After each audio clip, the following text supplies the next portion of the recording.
sini saya akan perlihatkan kepada teman-teman terlebih dahulu ciri-cirinya ya untuk anggur Gosby yang sudah siap kita buahkan ya.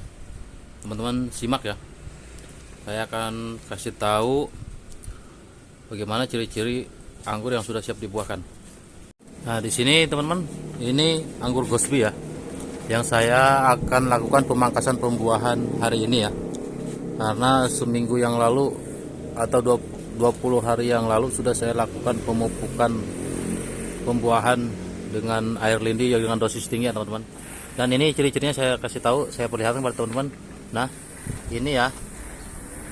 Dia apabila anggur Gosby ini sudah di setiap kita Excel break sudah keluar bunga seperti ini ya. Mohon maaf ini kameranya agak noise ya, tapi insya Allah bisa dilihat walaupun agak noise karena ini menghadap ke atas ya, menghadap cahaya matahari. Nah, ini dia setiap ini dia membawa brokoli seperti ini ya teman-teman. Dan kondisi batangnya sudah retak-retak ya. Seperti ini. Dan di sini ketika kita lakukan pembuangan tersier atau cabang tunas air ya, dia sudah pada mau pecah ya teman-teman. Maka kita jangan ragu ya. Kita langsung lakukan saja pemangkasan ketika anggur sudah keadaan seperti ini ya teman-teman. Nah, ini bukan hanya 1-2 ya yang bawa brokoli ya teman-teman, tapi banyak ya. Ketika dia ini bawa semua, ini pada bawa ya. Ya banyak yang bawa ya teman-teman. Makanya saya akan langsung lakukan pemangkasan. Oke, di booth berapa saja ya yang biasa saya lakukan, yaitu kita cari booth potensial ya teman-teman dari 1 sampai 9 ya. Ya idealnya itu dari 4 sampai 9. Karena ini anggur Gosby ini bagusnya itu di medium ya teman-teman, jangan terlalu di long. Oke, sini saya kasih tahu sama teman-teman, ini ya di sini sudah bocor ya teman-teman, ini sudah pecah. Bisa teman-teman lihat di area sini sudah ada bat-bat yang pecah ya. Nah, ini sudah mau pecah juga. Sini saya akan hitung ya, 1 2 3 4 5 6. Maka saya di area 6 sampai 7 ini saya pakas ya teman-teman, agar dia bisa membawa bunga yang bagus. Oke, kita langsung saja teman-teman. Yuk, bismillahirrahmanirrahim ya. Jangan lupa ini dibuang ya teman-teman, daun 2 ini dibuang atau 3, saya akan 3 ya teman-teman di sini. Nah, seperti itu. Dan untuk yang pendek ya, perlakuannya untuk yang pendek kita jangan ikutin yang panjang, kita pruning juga di area pendek ya teman-teman. Contoh seperti ini. Nah, ini area pendek saya hanya potong 1-2 seperti itu. Kita jangan ikutin yang mata batnya bagus ya untuk yang area yang pendek. Nah, ini sudah bocor ya teman-teman ya. Oke, nanti saya akan perjelas sini ya. Ini kita pangkas sini ya seperti ini.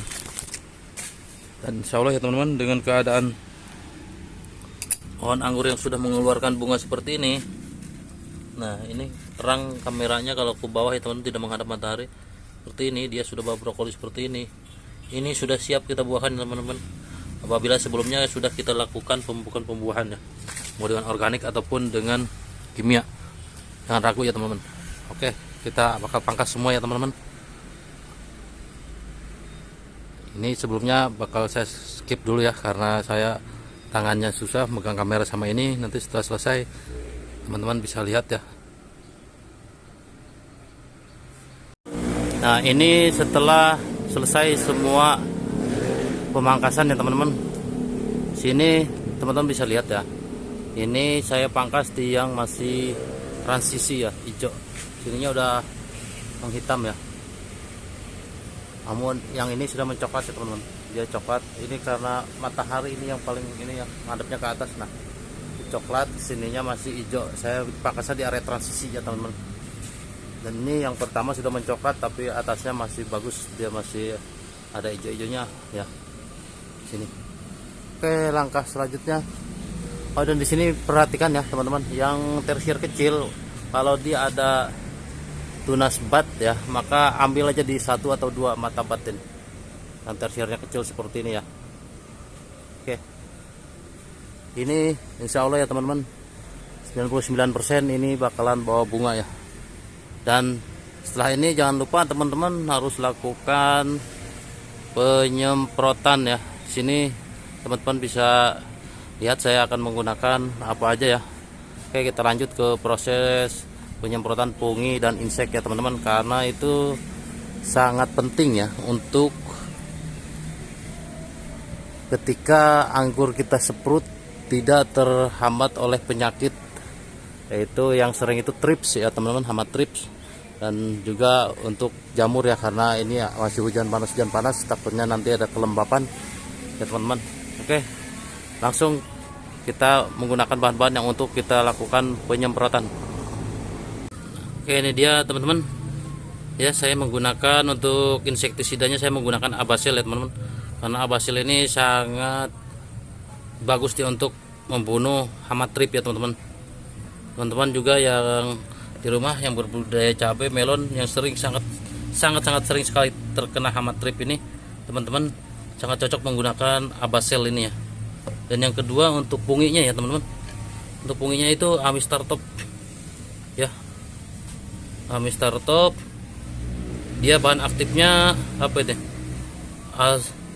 azoxystrobin ya teman-teman, dan difenoconazole, ini bahan aktifnya ya. Pokoknya teman-teman tidak harus berpatokan dengan merek ya, yang penting ada ini, ada bahan aktifnya yang 2 ini ya, salah satu pun gak masalah untuk fungi ya. Yang kedua yaitu Abasil ya. Abasil ini insektisida, bahan aktifnya abamectin ya. Teman-teman lihat, Abasil ininya abamectin. Nah, oke. Berapakah untuk per liter air? Yaitu teman-teman untuk per liter air cukup 1 sampai 2 mili aja, tapi kalau saya biasanya 1 mili. Nah, untuk mengetahuinya cukup kita tetes seperti ini aja teman-teman.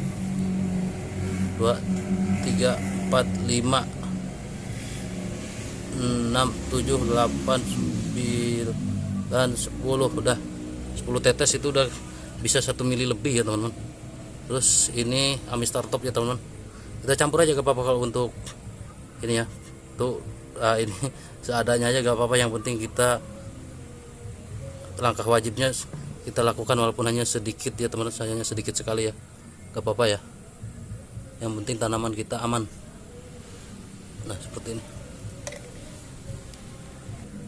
so kita masukin selang ini ya teman-teman. Oke, ini udah beres ya teman-teman. Setelahnya langsung kita kocok-kocok dulu ya.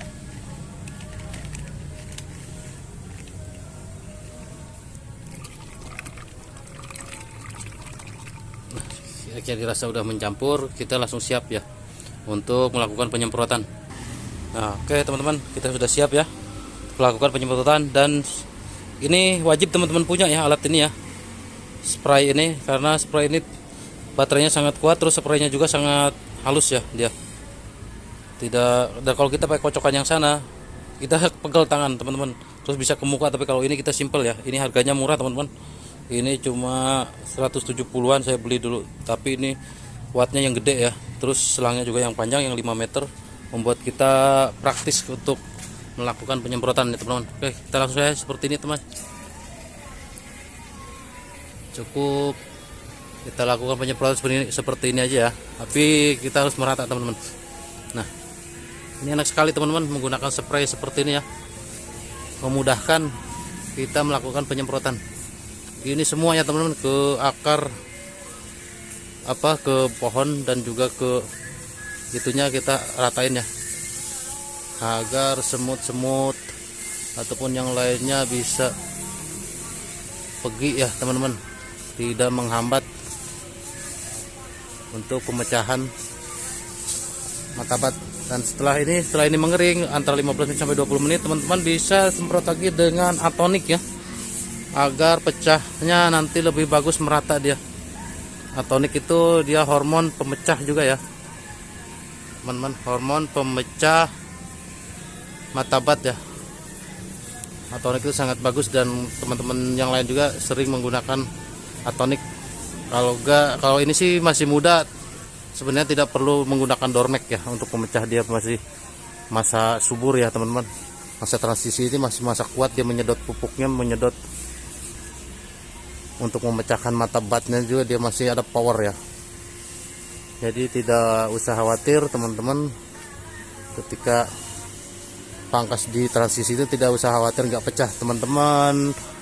Pecahin 3 mata bat juga bisa ya, 3-4 mata bat kalau dia masih posisi transisi. Tapi kalau sudah terlanjur mengkayu, teman-teman harus dibantu menggunakan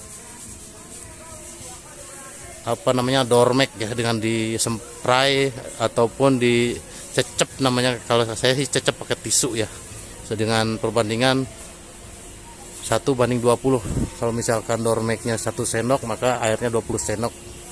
Tapi teman-teman jangan melakukan di waktu siang hari, lakukannya di sore hari agar dia tidak over ya. Dormek itu bisa bikin gosong ke mata bat kalau kita salah penggunaan, dan juga kalau kita overdosis ya teman-teman.